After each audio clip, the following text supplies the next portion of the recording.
wa 4 mwaka 2025.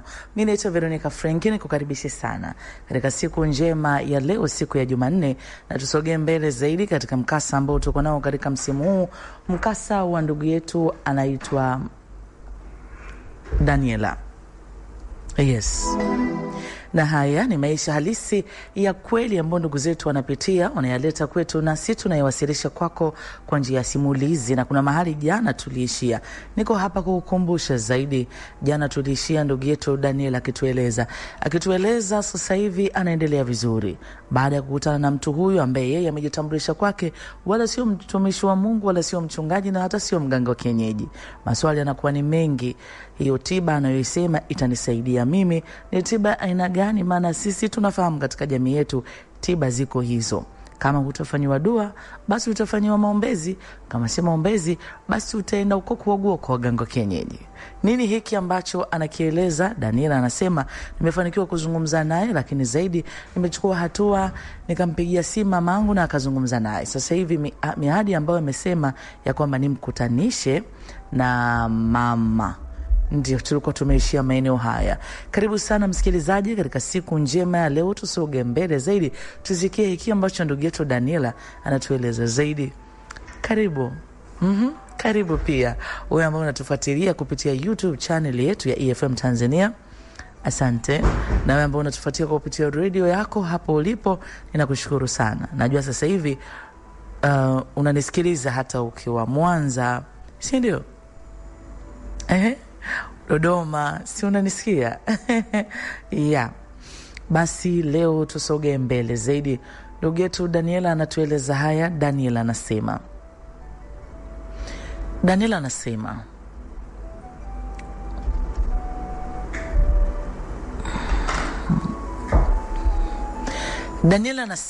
niko na mamangu na nikizungumza naye, akinihoji kuhusu mtu huyu ambaye nimempa nafasi akazungumza naye. Akiniuliza ni nani mtu huyu, hata mimi pia sina majibu ya kujitosheleza, lakini ni ahadi amenipa ya kwamba atakuja kuzungumza na mama. Ina maana nitamfuata pale pale tulipokutana na nitamchukua moja kwa moja, nitamleta kwa mama hapa nyumbani, nikimaanisha ili waweze kuzungumza. Nitakupumzika. Ndio, nitakupumzika. Na Daniela anasema kweli nilipumzika. Nikalala, na ninamaanisha kupumzika, ina maana usiku umeingia na nikalala paka pambazuka, ikawa ni siku nyingine tena asubuhi. Ni mama ndo aliniamsha. Akaniambia, sasa leo si ndio ile siku ambayo uliniambia kuhusu yule mtu? Nikamwambia ndio mama, ni mapema sana. Akaniambia ungempigia simu mapema, ikiwezekana mkutane mapema. Nikamwambia kwani mama una ratiba gani? Si ulisema kwamba utamgoja huyo mtu? Akaniambia ni sawa, lakini ni vizuri mtu kuanza kumkumbusha mapema, huenda anaweza akaanza kupanga ratiba nyingine akasahau. Nikamwambia sawa. Daniela anasema basi nilichukua simu yangu na nikampigia simu, akapokea. Amepokea, nikamwambia siku imekuwa ni nyingine tena. Akaniambia unajisikiaje Daniela? Nikamwambia najisikia kawaida. Najisikia kawaida kwa sababu mimi sio mgonjwa. Mimi niko tu sawa. Akaniambia ni kweli, wewe sio mgonjwa, kwa kitandani unatembea, lakini ni mgonjwa. Nikamwambia mama ameniamsha mapema asubuhi, amesema nikupigie, ana shauku sana kukuona. Akasema ni sawa, na mimi nikwambie tukutane saa 6. Saa 6 kamili mimi utanikuta pale. Nikamwambia sawa. Nikamwambia mama amesema saa 6. Nitamchukua pale na nitamleta huko nyumbani. Mama akasema basi vizuri, nitaandaa chochote kitu ili akija apate chakula. Tukazungumza hivyo na mama, basi na mimi nikaendelea kupumzika, na kweli muda ukasogea na mimi nikatoka, nikaenda moja kwa moja pale mahali ambako tunakutana. Nikamkuta amekwisha kufika, yupo kwenye gari yake. Basi na mimi moja kwa moja nikaingia kwenye gari yake. Akaniuliza tena unajisikiaje? Nikamwambia najisikia kawaida. Yaani najisikia kawaida. Kwa nini unapenda kuniuliza hili swali najisikiaje? Akasema hili swali mtu huuliza kwa mtu anayemjali. Mtu ukiwa mjali utamani kujua zaidi anaendeleaje, anajisikiaje. Nikamwambia kiukweli najisikia kawaida na niko poa. Akasema sawa, basi twende kwa mama. Nikaambia sawa. Daniela anasema basi tulitoka hapa moja kwa moja na tukaenda mpaka nyumbani kwa mama, yani hapa nyumbani kwetu. Kafika, mama akampokea, kamkaribisha mpaka sebuleni kwetu. Mtu huyu akakaa. Mama akasema, karibu sana. Kabla hatujazungumza mwanangu, angalau nimekuandalia juice kidogo. Akasema hapana, mimi niko sawa. Mama akasema, mimi nyumbani kwangu mtu akija nasikia amani sana akipata chochote, maana hata pia niko katika harakati za kukamilisha chakula ambacho nimekuandalia. Basi nakumbuka huyu mgeni wetu alitabasamu akasema, basi sitatenda haki kama sitapata chochote katika nyumba hii. Mama akaenda kumletea juisi ambayo alikuwa amekwisha kuiandaa. Na alipiga fundo kadhaa akasema, juisi ni nzuri sana. Nimependa sana. Mama akaonyesha kutabasamu, yani akionyesha kufurahishwa na sentensi ambayo mwenyeji mgeni wetu ameizungumza. Mimi nikawa niko pembeni. Hapa tulikuwa tuko mimi, mama na huyu mgeni. Tuko watatu. Huyu mgeni akamwambia mama, nikupongeze sana. Nikupongeze sana. Unajua sio rahisi kumvumilia mtoto ambaye ana mabadiliko ya kitabia. Inaumiza sana. Lakini umeonyesha ushupavu. Hakika wewe ni mama bora. Mama akasema, namshukuru Mungu amezidi kunitia nguvu. Maana nikisema kwa akili zangu, hapana. Pamoja na yote bado ni mtoto wangu. Siwezi kukataa. Siwezi kumtupa. Kama wengine watamwacha, mimi siwezi kumwacha. Ananidhalilisha ni kweli. Lakini nitafanyaje? Ni mtoto wangu. Ni mwizi ni kweli. Nitafanyaje? Ni mtoto wangu. Wengine wanasema nilimlea vibaya. Siwezi kataa. Niko tayari kupokea shutuma zote. Lakini haitabadilisha mimi kuwa mama kwa Daniela. Nitakuwa tu mama. Huyu mgeni wetu akasema, na ndio maana nimekupongeza. Akaniambia, yani akasema maneno haya, nyumba yako imejaa ukungu. Yani hapa nyumbani kwetu. Lakini huu ukungu umekuwa ni teso sana kwa Daniela. Mama akamwambia hata sikatai. Na siwezi kukataa kwa sababu nimeshahangaika sana kuhusu binti yangu. Hakuna mahali sijaenda. Nimezunguka kwa waganga kama nilivyokuambia. Mpaka nimepoteza pesa zangu nyingi huko. Kama ni wachungaji, mimi nimeenda kwa wachungaji wengi. Wenye majina, wenye sifa kubwa za kusaidia watu wenye matatizo mbalimbali, na nimesikia shuhuda nyingi watu wakipokea, lakini kwa mtoto wangu sijawahi kuona mabadiliko. Nimeenda kwenye maombezi na picha za binti yangu. Sijaishia hapo. Nimeenda kufanya ukombozi wa udongo. Nimekuja nimemwaga nyumbani mwangu. Nimetumia maji, nimetumia chumvi, nimetumia mafuta kuja kumpaka mtoto wangu. Na nimeendea usiku akiwa amelewa, amelala, naenda kumpaka. Ninamchanganyia kwenye maji. Lakini sijawahi kuona mabadiliko yoyote. Bado mtoto wangu amezidi kuwa na tabia isiyokuwa ya kawaida, na hakuwa hivi. Mtu huyu akamwambia mama,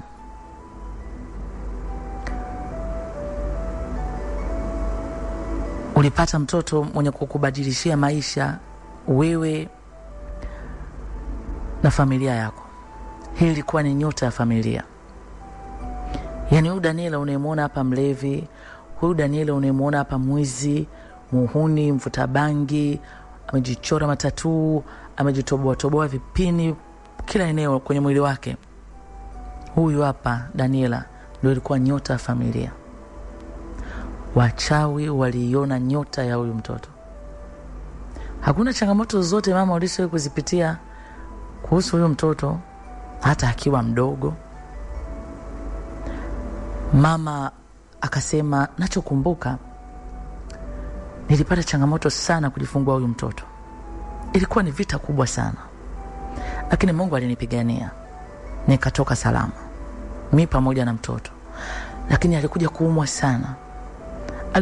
sana mpaka nikajua nampoteza mtoto wangu. lakini Mungu alizidi kunipigania. Ndio hivyo akazidi kukua. Makuzi yake yalikuwa baraka kwa kila mtu. 9-10 alikuwa ni binti anafanya vizuri sana shuleni. Anajulikana ni mtoto mwenye kipaji. Lakini ndio huyo hapa yuko hapa amekaa kwenye kocha. Mama alizungumza kwa uchungu na mama alitoka na machozi. Akasema nifanye nini sasa? Hakuna kilichosalia ambacho sijakifanya. Sina. Nimelia, nimechoka. Nifanye nini sasa? Kuna muda anasema sijui Mungu ulichonipangia mimi. Mtu huyu akamwambia Mungu ni mwema. Bado ni mwema hata kama hajatimiza haya ambayo unatamani yatimie. Mungu hashindwi na jambo lolote. Mama akamuuliza mtu huyu, wewe ni mtumishi wa Mungu? Wewe ni nani? Akasema, kwa nini mnaniuliza swali hili mara nyingi? Sijaona cheo chochote kwa haya ambayo mnaniita.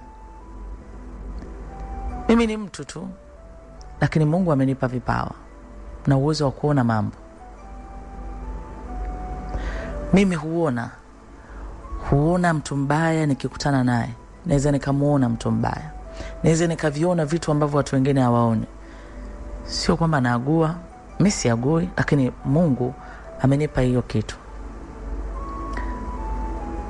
Mama naye alikuwa akimhoji maswali, yani kama sio mtumishi wa Mungu basi wewe ni mambo ya kiganga labda unazungumza hapo. Haya anatueleza ndugu yetu anaitwa Daniela. Ndio.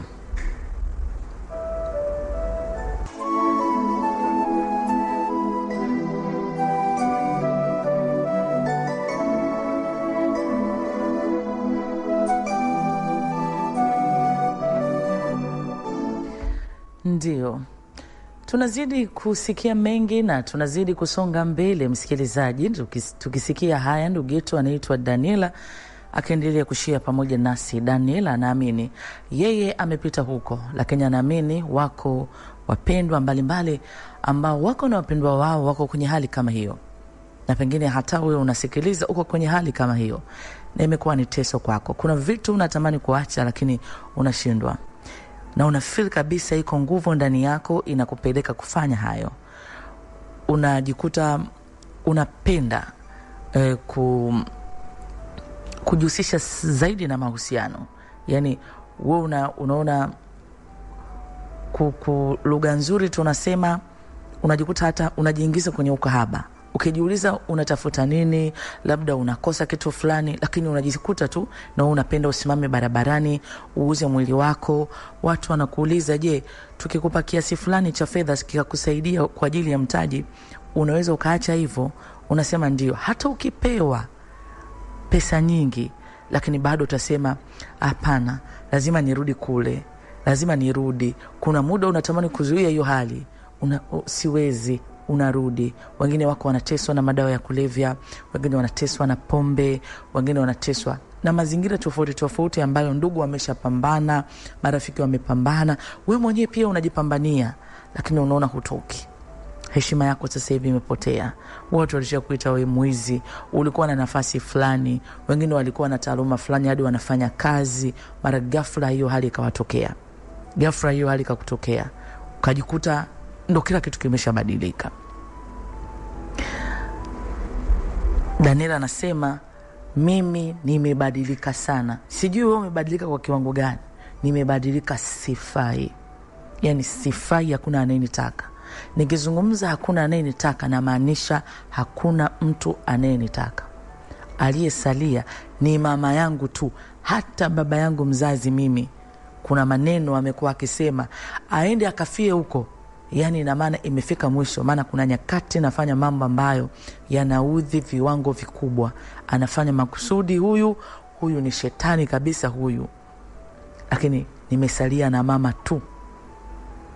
Sasa mimi nimesalia na mama. Kuna wengine mama zao walishatangulia mbele ya haki, au mama yupo lakini ustahimilivu umeshindikana. Uko peke yako. hata ukipotea miezi miwili hakuna anayekutafuta. Mimi hapa nikipotea hapa nyumbani, hata nikipotea wiki mbili sionekane, mama anaanza kunitafuta. Atawatafuta marafiki zangu wote ambao hawa niko nao kwenye hizo harakati. Ataenda kwenye vijiwe na vijiwe, atanitafuta, atanikuta huko, niko kwenye massage center, atanizoa, atanibeba huko, twende nyumbani. Tarudi nyumbani, nataka nioge, atanipikia chakula, nitakula, nitaondoka tena.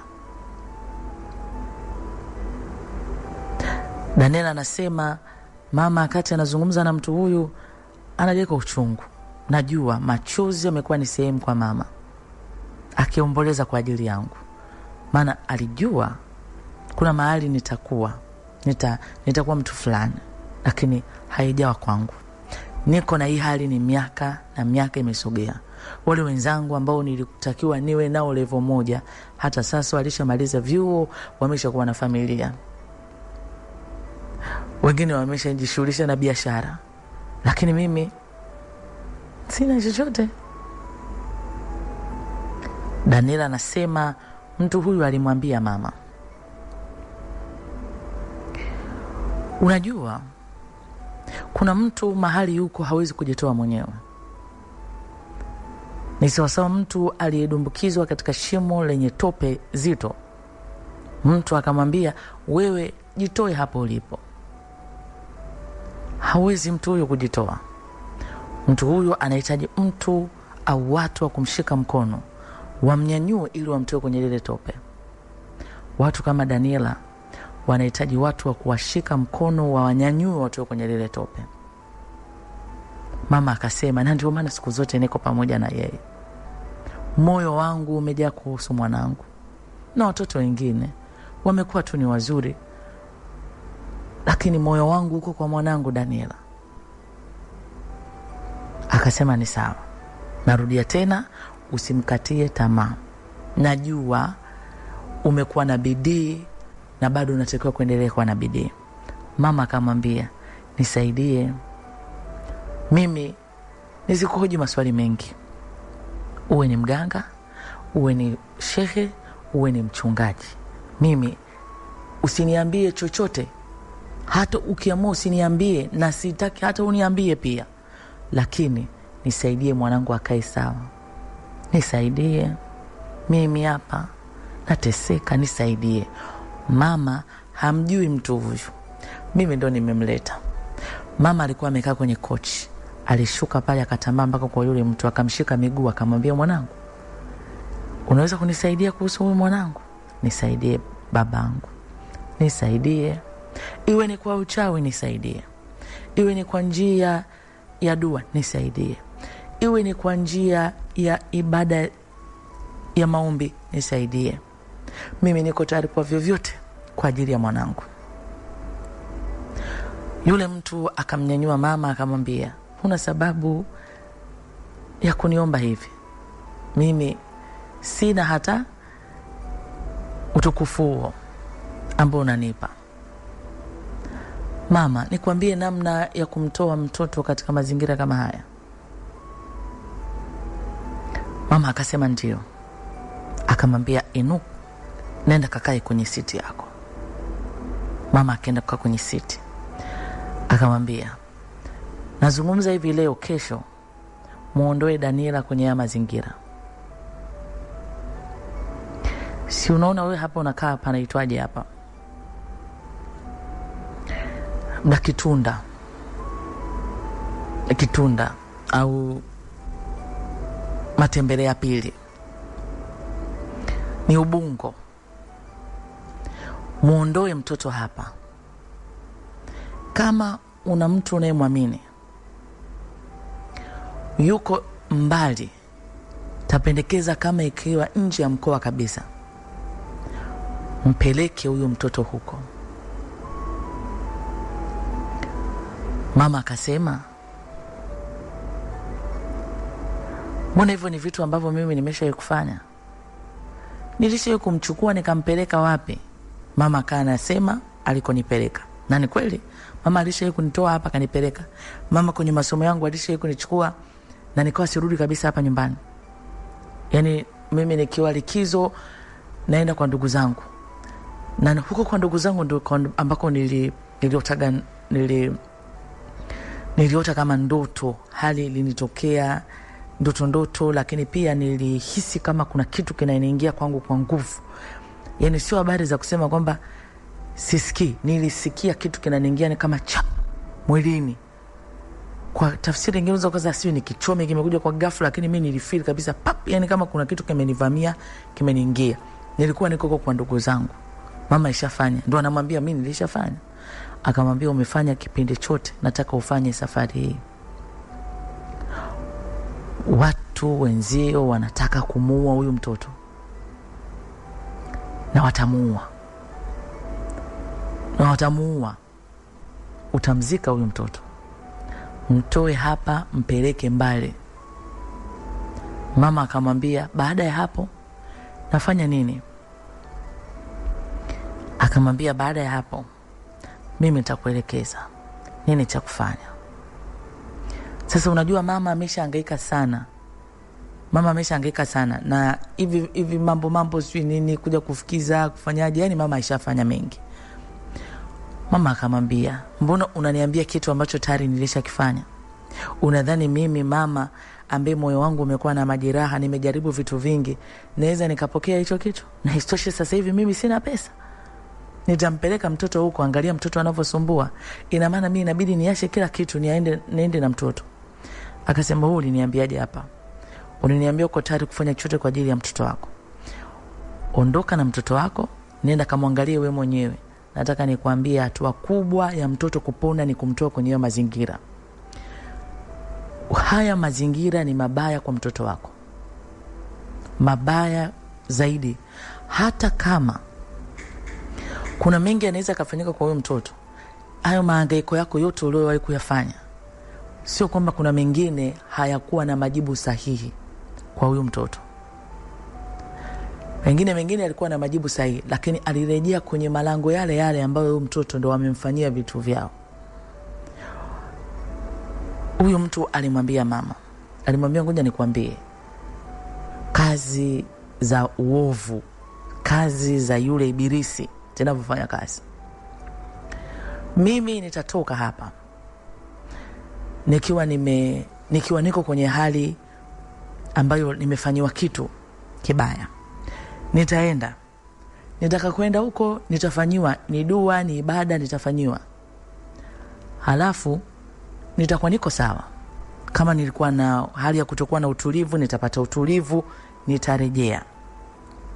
Nikirejea, hizi kazi za kishetani, hizi mambo ya kishetani yakitoka kwa mtu, sio kwamba yanatokaga yanaenda mbali.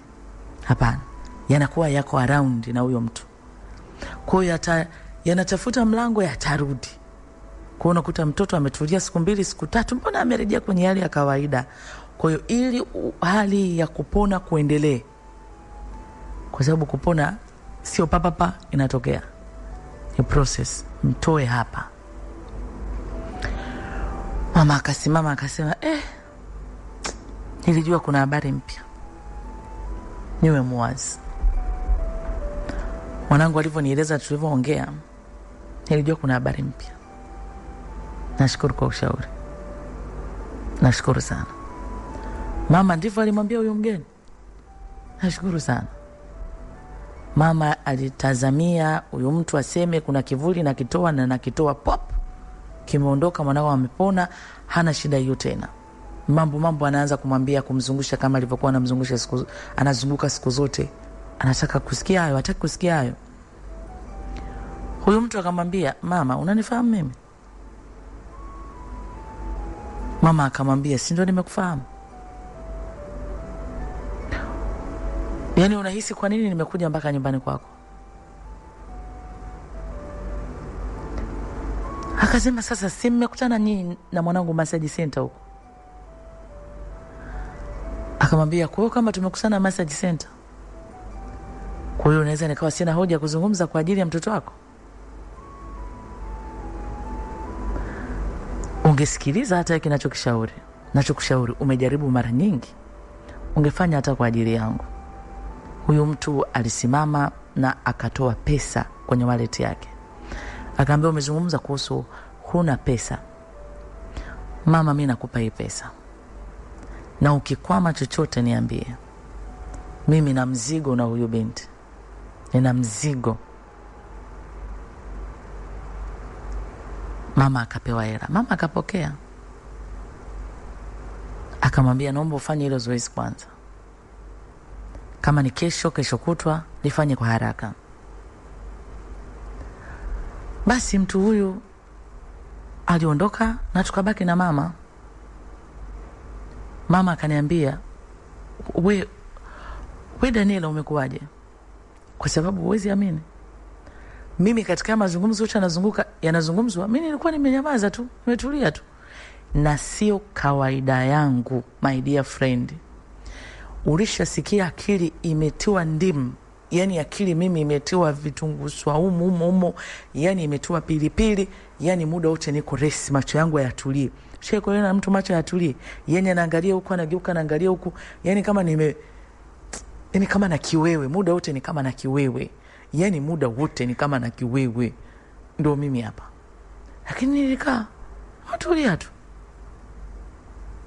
Mama alisema, simjui mtu huyu, simjui kabisa, lakini mwanangu tuondoke, nitafanya, maana ninaona kuna hali sio kwa ya kawaida kwako. Sijui mtu huyu ni nani.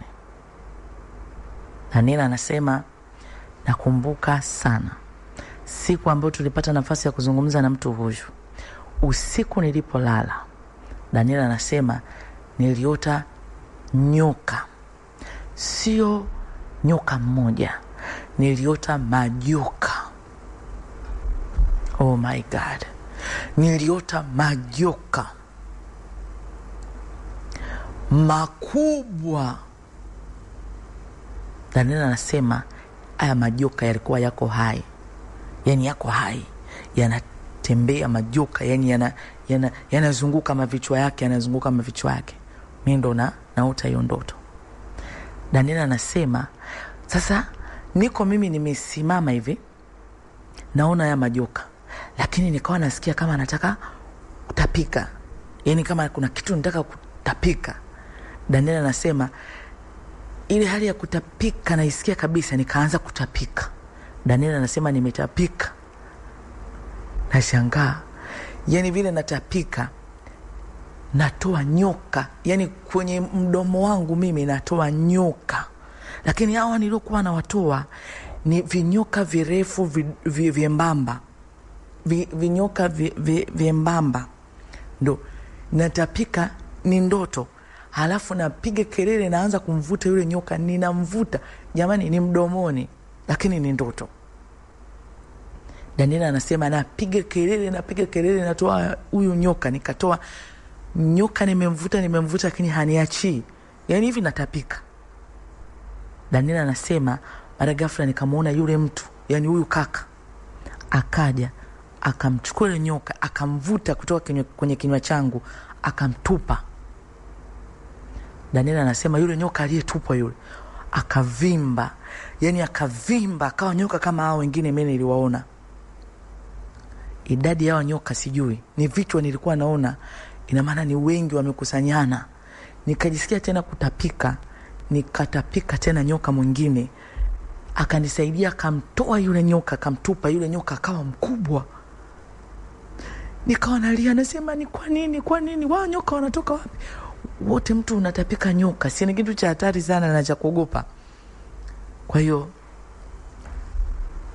ni ndoto naota, haiko kwenye hali ya uhalisia, lakini zile reaction mimi nazofia, nazopiga kelele na kusema wanatoka wapi hao nyoka, wanatoka wapi, yani natapika, lakini najiuliza wanatoka ndani yangu au hawa nyoka wanatoka wapi?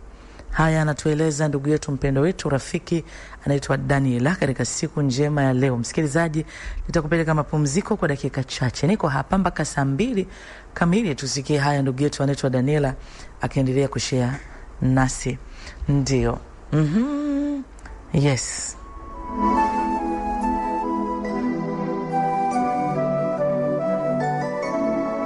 TikTok Capital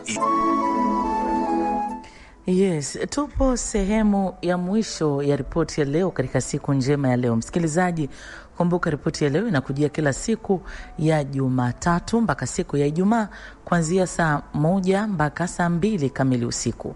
Na hapa tunazungumza kuhusu maisha halisi ya kweli ambayo ndugu zetu wanapitia, wanayaleta kwetu nasi tunayawasilisha kwako kwa njia ya simulizi. Anaitwa Daniela. Ndio. Daniela anasema ni ndoto ya ajabu ya kushangaza. Ya kushangaza sana. Daniela anasema nilitapika na vitu nilivyotapika kwenye ndoto ni majoka. Nyoka mdogo, nyoka kama anajaa, yani anavimba anakuwa nyoka mkubwa. Ajabu kushangaza. Daniela anasema lakini nilivyokuwa naendelea kupiga kelele, sasa ndo nyoka wametoka. Yani hao ambao nilikuwa nataka kutapika ndo nimetapika. Wale nyoka wakaanza kupigana. Yani nyoka wakaanza kupigana. Sio kama unaelewa, ushawahi kuona nyoka wanapigana? Labda ushawahi kuangalia documentary ambazo zinazungumza wanyama wana fight. Ushawahi kuona nyoka wanapigana? Sasa nyoka wanapigana. Nikaanza kuona damu, yani kwenye ile eneo damu, yani na maana wanapigana, wanaumizana. Daniela anasema nikashtuka kwenye ndoto. Tena nilishtuka, sio kushtuka kidogo, nilishtuka na makelele, piga makelele. Mama akaja. Hapa tunakaa na watu wengine, unajua. Hakunaga mtu anahangaika na mimi. Hakunaga mtu anahangaika na mimi. Yani nije niwe sieleweki, nimekunywa pombe, nimejitupa hapo watu. Hakuna anayehangaika na mimi. Nimekula sijala, hakuna anayehangaika na mimi. Ni mama. Ndio atasema mwanangu amekuja atakuwa ajala, ataniweka, atanilisha. Ni mama. Sio mtu mwingine. Hata ndugu zangu wa tumbo moja nikwambie hawanitaki. Kwa hiyo hata siku hii ambako nilipiga makelele ni mama. Nini? Daniela nini? Nikamwambia mama ndoto mbaya, ile mawengi, ndoto mbaya mama, ndoto mbaya mama. Daniela anasema nikamwambia mama ndoto niliota. Mama akaanza kulia. Ni kitu gani mwanangu? Ni kitu gani? Na mimi nikapata hofu. Nikawa na hofu, namwambia mama majoka makubwa. Yani na mimi sasa niko tunafanya yani kwamba nimetapika. Yani unajua mama, nimeota ndoto natapika majoka. Mama akanibembeleza pale. Mama akalala na mimi. Hakuna mtu analala na mimi, my dear. Ninanuka pombe muda wote. Ninanuka nimevuta sio maskanka, leo nimeenda nimekunya gongo, leo nimefanyaje? Yani afya yangu imedhoofu. Yani sina nuru, nimechoka. Mama akalala na mimi.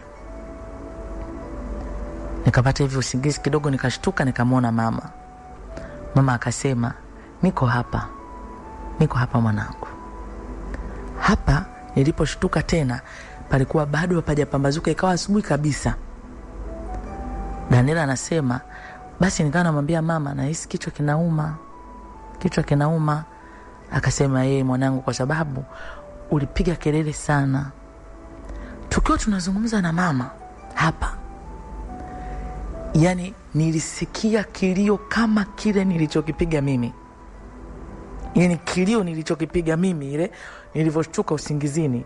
Yani kama mtu umepatwa na jambo fulani, ndo kilio tulichokisikia.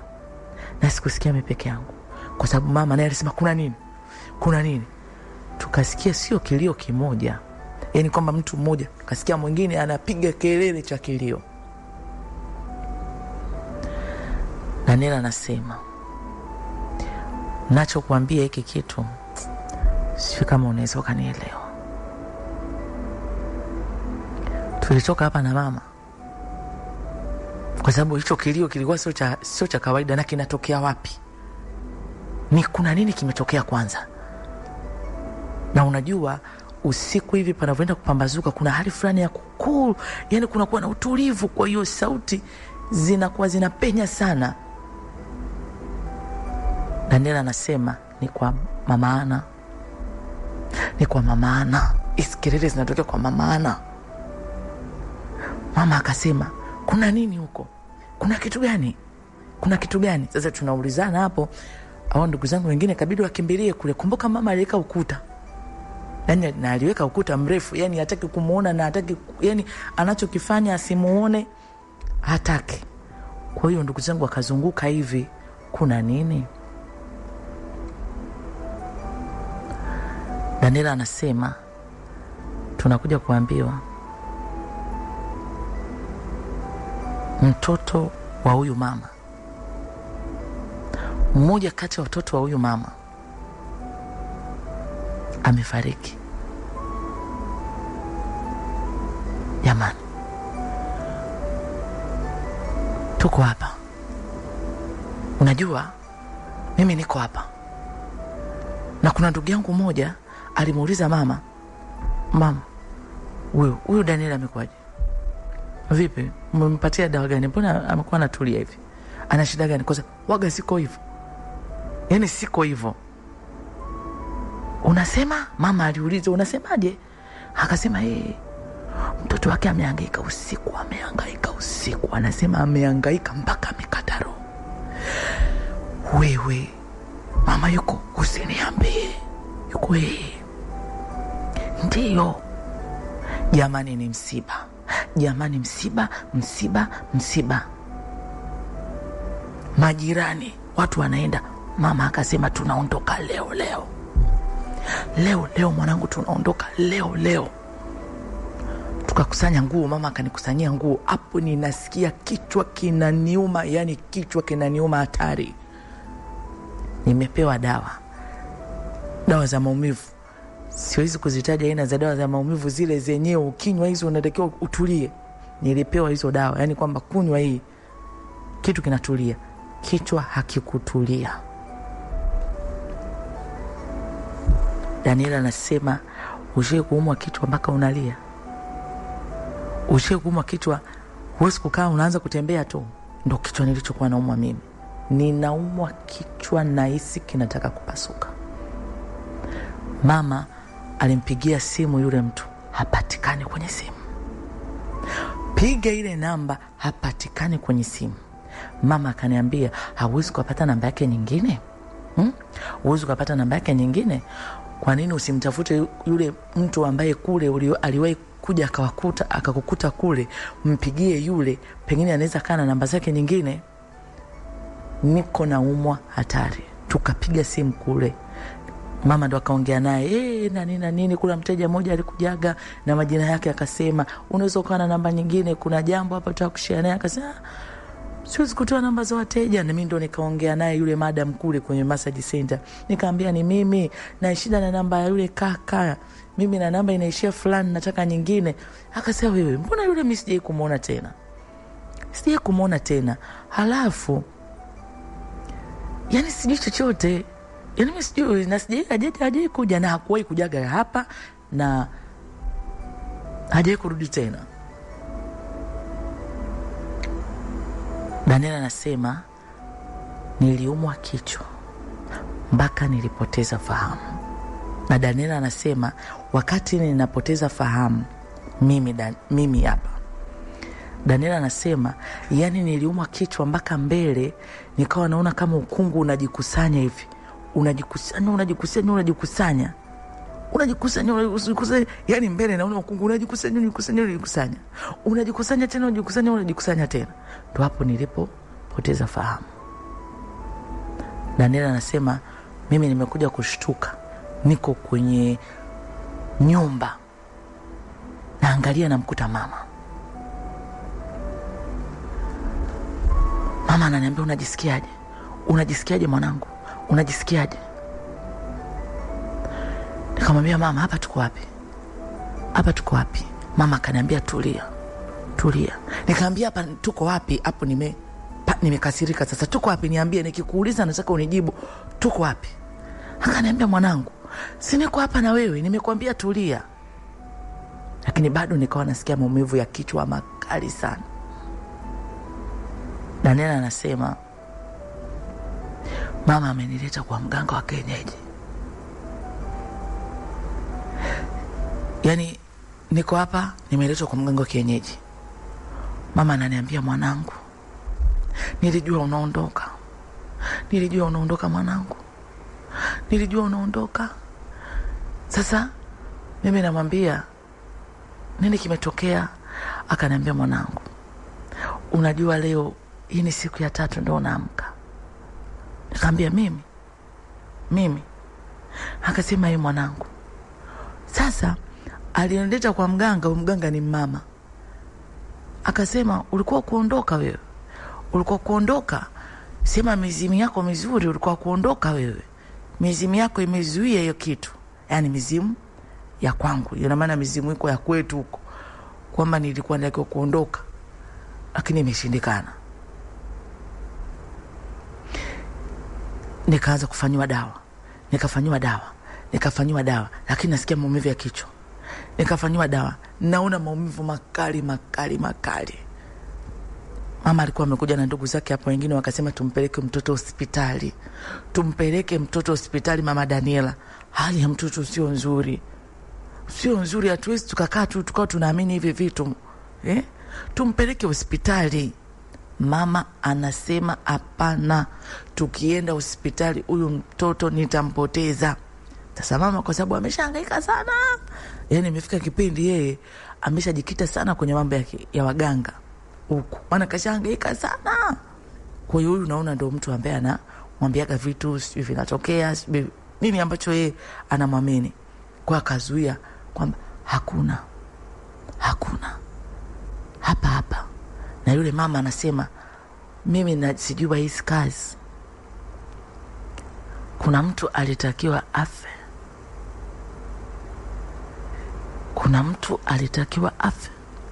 Ni huyu ndo alikuwa anatakiwa afe.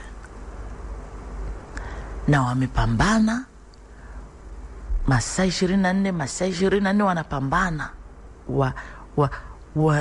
waondoe roho yake. Wameshindwa. Kama huyu ameamka hafi tena huyu mimi nakwambia hafi tena. Ndo anasema Daniela, anasema nilizidiwa nikupoteza fahamu. Yaani ninaumwa kuliko nilivyokuwa naumwa mwanzo. Unajua mwanzo mimi nilikuwa sina maumivu ya kusema ninaumwa mkono, sio naumwa miguu, sitembei, au naumwa kichwa. Mimi nilikuwa tu niko na movement zangu yani. Ndio kama ninavyokuambia, nimekuwa kama mwehu, nafanya vitu vya ajabu, sieleweki, nikipita nimepita na kitu hivyo. Lakini nilikuwa sina kitu kinachonifanya mimi niwe mgonjwa. Mtu aniulize, unaendaje, unajisikiaje, vipi hali yako ya leo, unajisikiaje? Kwa sababu nilikuwa siumwi. Daniela anasema inaonekana hali yangu ikawa mbaya, nisiojielewa kabisa. Kana mama akaogopa. Wakanichukua akanipeleka hospitali. Haya anatueleza ndugu yetu mpendwa, rafiki anaitwa Daniela. Lakini kumbuka kuna msiba umetokea. Na mama analalamika kuna mtu mmoja Daniela alimleta nyumbani. Mtu huyu mpaka sasa hivi tunampigia simu hapatikani. Sijajua mtu huyu ni nani, na alisema tumchukue Daniela tumpeleke mbali na nyumbani, ndio mambo haya yakatokea. Na ndo Daniela kuota ndoto mbaya. Haya anatueleza ndugu yetu mpendwa, rafiki anaitwa Daniela katika siku njema ya leo. Ndio tunaishi hapa duniani. Tunajua mambo mengi, tunasikia mengi, na yako mengine tunao watu ambao wanatuthibitishia yamewatokea. Wakati mengine ni magumu sana kuamini, labda kwa sababu hayapo katika picha ya kuaminika. Lakini labda huenda ni kwa sababu hayajawahi kukutokea wewe na kizazi chako. Na hata ukajihoji kwa nini huyu atokewe na haya. Lakini watu wanatokewa na mambo tofauti. Daniela anasema mimi Ukiniuliza kuhusu mambo ya ushirikina na uchawi, ni hayana uthibitisho, nikaja nikakuthibitishia, lakini mimi ninazungumza uchawi upo. Uchawi upo na unatesa watu sana. Uchawi upo, kwa kupitia uchawi watu wamebadilishiwa hatima zao, wapo na wengine bado wapo kwenye mateso. Daniela anasema, mimi Daniela nilijitambua nina kipawa ndani yangu kikubwa, na watu walinitazama, ndugu zangu, wazazi wangu, wakiona kesho yangu iliyo njema kutokana na uwezo uliokuwa ndani yangu. Lakini mimi nimekuwa ni yule ambaye siwezi kuchangia hata 100 nyumbani. Zaidi nitaiba hiyo 100 aliyeweka hapo nyumbani. Haya anatueleza ndugu yetu anaitwa Daniela. Msikilizaji, nikushukuru sana kwa kunipa nafasi ya kunisikiliza. Mpaka kesho tutakapoonana tena. Nikutakia usiku mwema. Ndio.